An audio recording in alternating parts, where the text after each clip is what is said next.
오늘 이사야 63장 말씀을 통해서 말씀을 깨닫는 지혜와 응답받는 기도의 은총이 우리가 넘치게 될 줄로 믿습니다.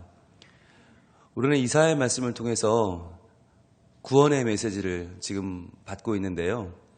구원의 메시지가 하나님이 도우신다, 하나님이 건지신다 라는 메시지만 있는 게 아니라 하나님이 저주하신다, 하나님이 분노하신다, 하나님이 심판하신다는 메시지와 항상 같이 나옵니다.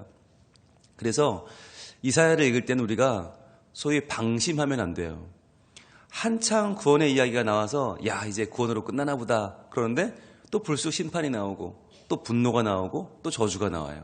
왜 그럴까요? 이게 두 가지가 아니에요. 마치 동전의 양면처럼 하나님의 구원과 심판은 같이 이루어집니다. 그래서 하나님이 자기 백성을 구하신다, 하나님이 자기를 섬기고 자기를 따르는 이들을 구원한다는 말은 곧 그들을 압제하는 자들을 물리치신다는 말이거든요. 그래서 우리한테는 8.15 광복절이 국경일이고 기쁜 날이지만 일본에게는 패전일이거든요. 그러니까 하나님의 구원과 심판은 같은 날, 같은 자리에서 이루어진다. 그래서 우리는 항상 우리가 어느 편에 서 있나를 살펴봐야 되는 거예요. 우리가 하나님의 구원을 기뻐하는데 과연 내가 구원받는 쪽에 서 있는가? 아닐 수 있거든요. 내가 심판받는 자리에 서 있다면 그날은 두려운 날이고 떨리는 날이 되지 않겠습니까? 그래서 우리가 하나님의 구원을 항상 말씀을 읽을 때에는 우리의 마음속에 간절한 기도와 소원이 일어나야 되는 거예요. 하나님, 제가 하나님의 말씀을 따르고 하나님의 편에 서고 하나님이 기뻐하시는 일을 할 수 있는 하나님 자녀로 살게 해주세요 라고 하는 기도가 나와야 되는 거예요. 그러니까 우리는 항상 구원받는 쪽에 서 있다고 생각을 하고 심판받는 사람들을 아이고 이거밖에 못하냐, 너는 이거밖에 안 되냐 이런 식으로 생각하며 말씀을 읽거든요. 굉장히 교만한 거죠. 근데 과연 그러냐, 과연 내가 진짜 구원받는 쪽에 서 있는 게 확실하냐라고 하는 건 계속적인 질문이 필요합니다. 그래서 자아 성찰이죠. 자기를 돌아보는 거죠. 자아 성찰을 넘어서는 자기 부인이 필요합니다. 아, 저는 아닙니다라고 하는, 하나님, 제가 구원받는 사람이 아닙니다. 그렇게 될 수 없습니다. 하나님의 은혜가 아니고서는 저는 절대로 구원자의 반열에 설 수 없습니다. 이게 하나님을 믿고 따르는 자의 삶이죠. 그래서 자기를 돌아보고 자기를 성찰하고 자기를 부인하는 그러한 신앙으로 말씀을 읽으면 항상 그 말씀이 새로워요. 그런데 그런 마음 없이 그냥 다 풀어진 마음으로 당연히 난 예수 믿고 구원받았고 당연히 난 천국 가고 난 아무렇게나 살아도 상관없어 라는 마음으로 성경을 보면 성경이 지루하고 지겹고 했던 말 또 하고 했던 말 또 하고 우리 마음에 긴장이 전혀 되질 않아요. 그래서 이사야는 66장까지 있지 않습니까? 꽤 깁니다. 오늘 63장까지 왔는데 아직 더 남았습니다.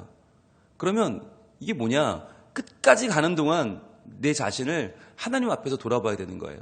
이 긴장의 끈을 놓지 말고 계속해서 과연 하나님이 어떠한 분인가, 하나님이 어떤 일을 행하시는가 하는 것을 우리가 말씀을 통해 잘 지켜볼 필요가 있습니다. 먼저 1절입니다. 에돔에서 오느니 누구며 붉은 옷을 입고 보스라에서 오느니 누구냐?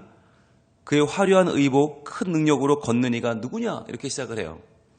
여러분, 에돔이라고 하는 말, 에돔은 이삭의 쌍둥이 아들인 에서와 야곱 중에서 에서가 살던 지역이죠. 에서는 몸이 붉죠. 땅도 붉습니다. 그래서 여러분 요르단에 가시면 페트라라고 하는 아주 유명한 관광지가 있는데 그곳의 흙은 다 붉어요. 붉다, 빨갛다라고 하는 뜻이 이제 에돔인데 에돔이란 말이 아돔에서 왔거든요. 아돔은 의복이 붉다, 옷이 빨갛다라고 하는 말이 아돔이에요. 그래서 에돔이란 말 자체가 붉다는 말인데 그 에돔 지역의 가장 유명한 지역이 어디냐? 보스라거든요. 보스라가 중심지인데 보스라란 말은 뭐냐면 보스라란 말은 바차르, 포도주를 수확한다라는 말에서 나왔어요. 포도주 즙 틀을 밟는다라는 말이 바차르인데 거기서 보스라라는 말이 나왔어요. 그러니까 보스라는 포도가 아주 유명한 동네고 포도즙이 아주 유명한 동네고 그만큼 또 붉은 동네이기도 합니다. 그래서 에돔, 보스라라고 하는 말이 뭘 나타내냐면 빨갛다는 말이에요. 온통 빨갛다. 에돔에서 오는 이라는 말은 지금 온몸이 빨간 사람, 보스라에서 오느니 막 지금 포도주 즙 틀을 밟아서 온몸이 빨개진 사람이라는 뜻이에요. 화려한 의복, 큰 능력으로 걷느니 심판자죠. 이 세상을 심판하는 큰 능력을 가진 사람 누구냐라고 이사야가 물으니까 그 붉은 옷을 입은 사람, 온몸이 지금 붉은 사람이 대답하는 거예요. 그는 나이니 공의를 말하는 이유 구원을 하는 능력을 가진 이니라. 하나님이 대답을 하시는 거예요. 그거 나다. 아, 근데 하나님 왜 이렇게 빨간색으로 입으셨어요? 왜 이렇게 다 빨가요? 온몸이 빨갛다. 왜 그럴까요? 2절입니다. 어찌하여 내 의복이 붉으며 내 옷이 포도즙 틀을 밟는 자 같으나. 이사야가 다시 묻는 겁니다. 아니, 왜 이렇게 붉으십니까? 온몸이 포도즙 틀을 밟은 자 같습니다. 라고 묻는 거예요. 그러자 하나님이 대답하십니다. 3절에 만민 가운데 나와 함께 한 자가 없이 내가 홀로 포도즙 틀을 밟았는데. 자, 이 말은 포도즙 틀을 밟았다는 말이 아니라 비유로 말씀하신 거예요. 바로 심판을 하신 거예요. 심판하셨다. 여러분, 포도즙 틀을 밟으면 붉은색이 몸에 묻잖아요. 마치 그것처럼 하나님이 심판하시니까 하나님의 대적을 심판하실 때 그들의 핏자국 때문에 하나님이 붉게 보이는 거예요. 그런데 보세요. 만민 가운데 나와 함께한 자가 없이 내가 홀로 포도즙 틀을 밟았다.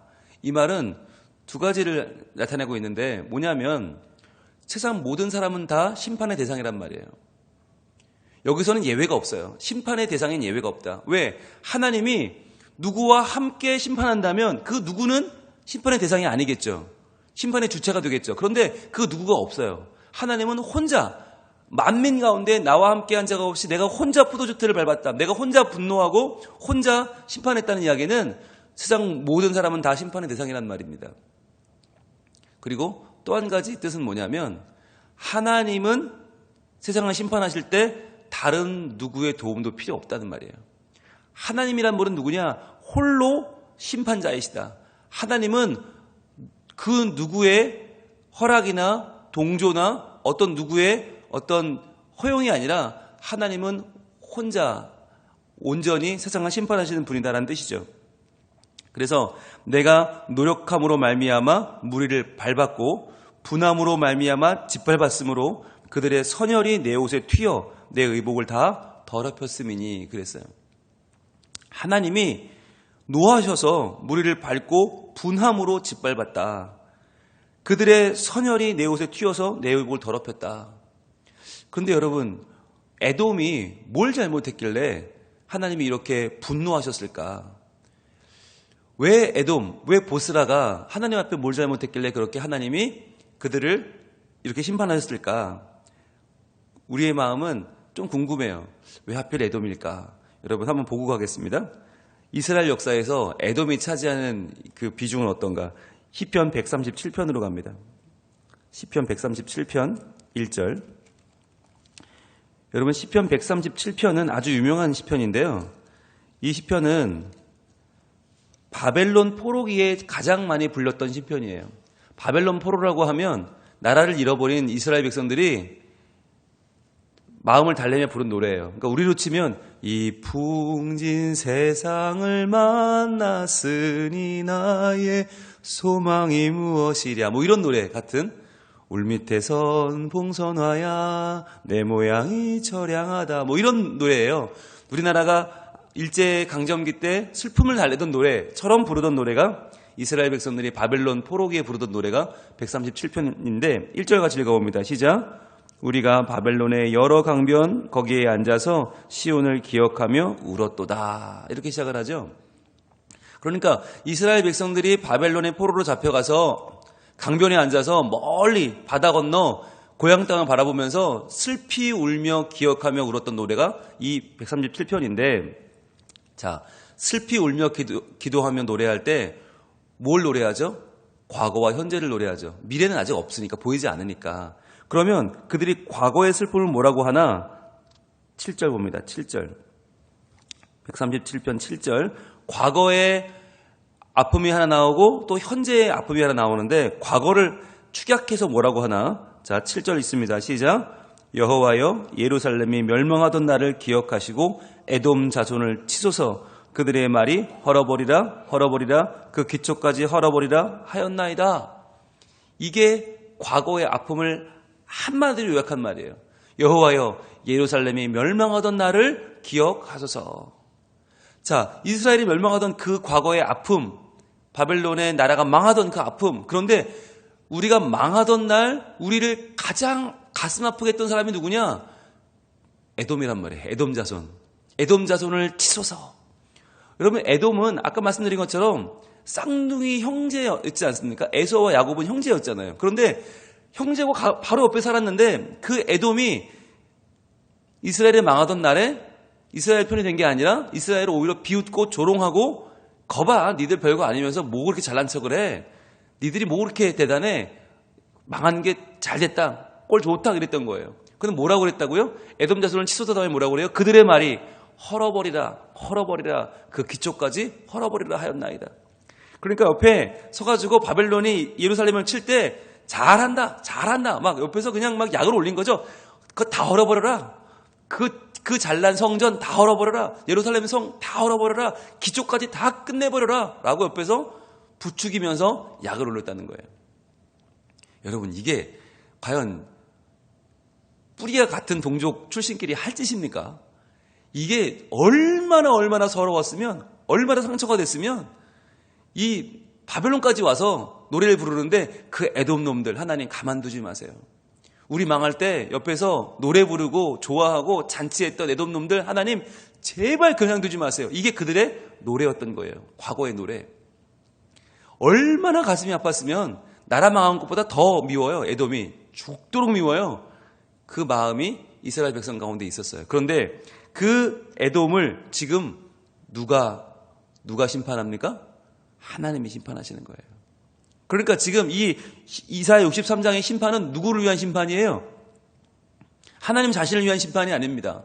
하나님 자신을 위한 보복이 아닙니다. 누구예요? 하나님의 사랑하는 자녀 이스라엘 백성들이 망하던 날에 그렇게 괴롭힘 당하고 그렇게 속상했던 것을 아시는 하나님께서 지금 그 에돔을 박살내고 오셨다는 거예요.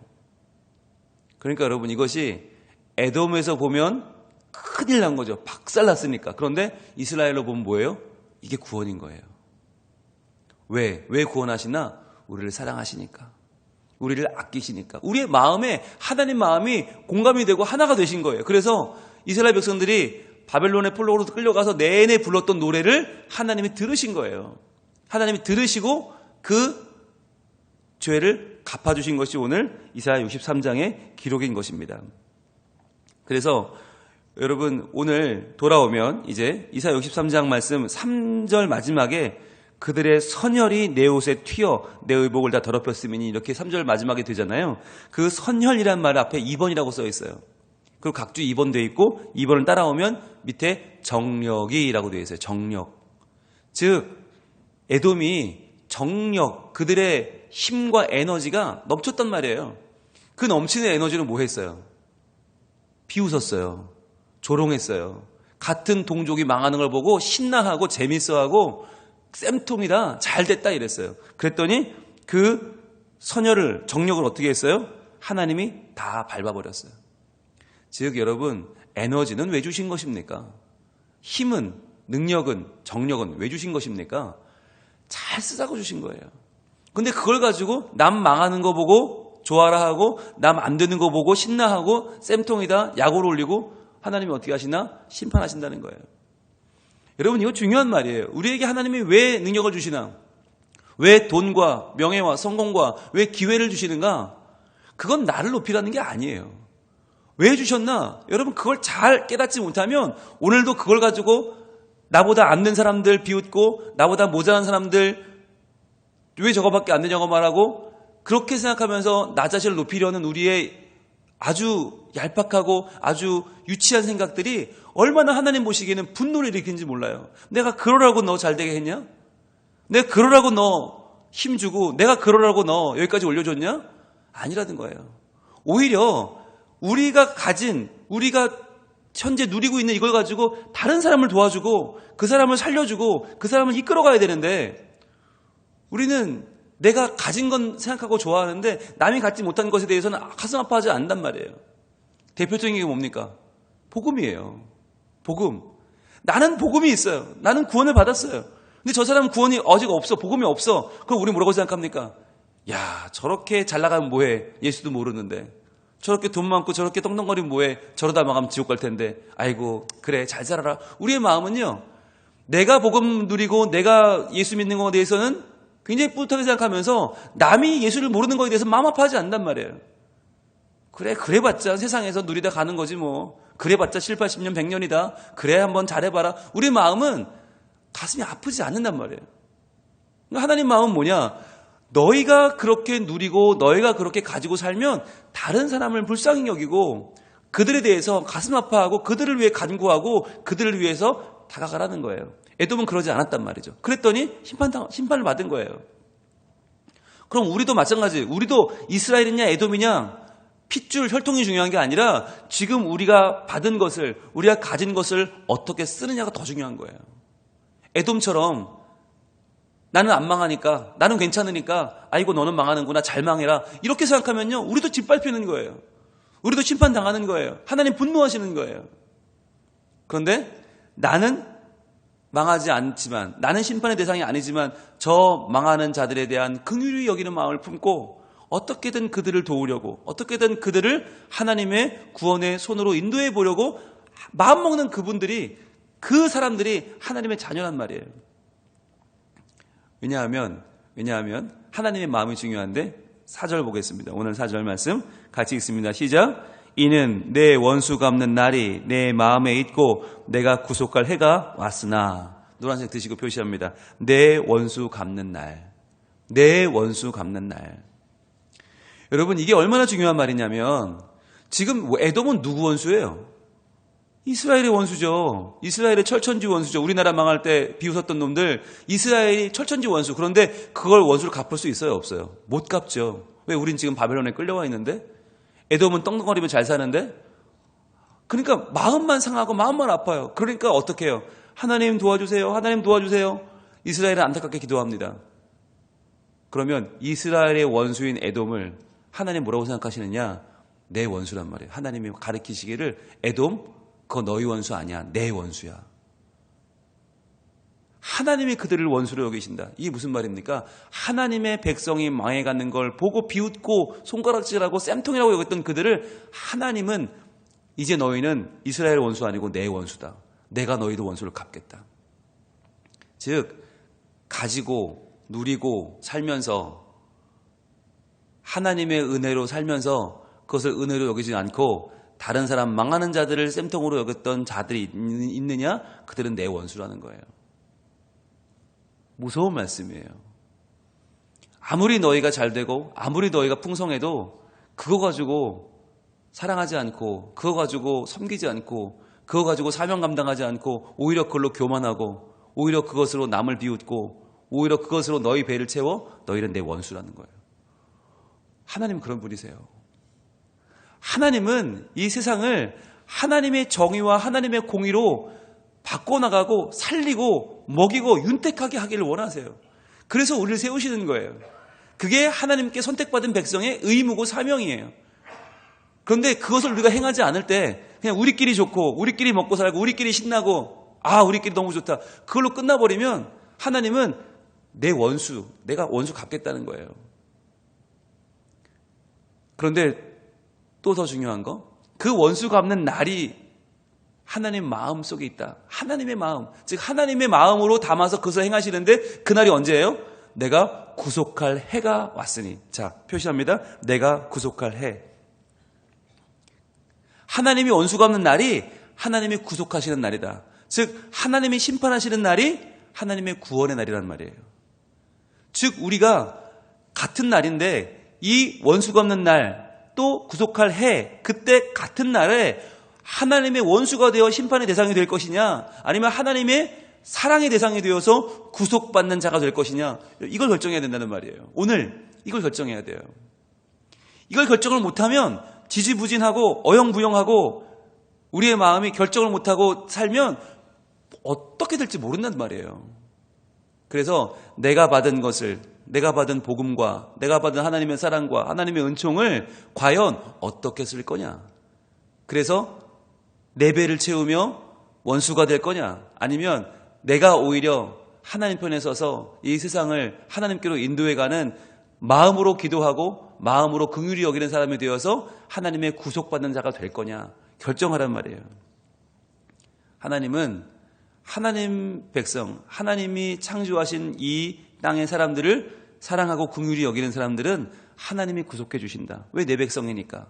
그러나 그들을 교만한 마음으로 업수인 여기고 그들을 깔고 뭉개는 자들은 내가 원수로 여긴다는 말이죠. 그래서 다시 한번 강조하시는데 5절입니다. 내가 본즉 도와주는 자도 없고 붙들어주는 자도 없으므로 이상하게 여겨 내 팔이 나를 구원하며 내 분이 나를 붙들었음이니라. 여러분, 포도즙 틀을 밟을 때는 어떻게 합니까? 혼자 하지 않습니다. 여러 명이 도와줍니다. 이걸 밟을 때 잘못 밟으면 쓰러져요. 넘어져요. 그래서 옆에서 다 손을 잡고 함께 하는 게 포도즙 틀을 밟는 거예요. 함께 잡아야 돼요. 포도즙 틀을 밟는 영화를 한번 보세요. 혼자 밟는 경우는 없어요. 같이 손을 잡고 으쌰 하면서 막 그 한쪽에서는 포도를 막 붓고요. 한쪽에서는 밟으면 노래를 부릅니다. 함께 하는 게 이게 포도즙 틀 밟는 일인데 그걸 혼자 한다는 말은 뭐예요? 하나님 편의 선자가 없다는 말이에요. 하나님 편의 선자가 없다. 이게 하나님이 오늘 안타까워하시는 일이에요. 이 심판의 날에 누구도 하나님 편에 서서 이 심판을 안타까워하고 누구도 하나님의 이 구원 가운데에서 정말 하나님의 긍휼을 얻을 자 없다.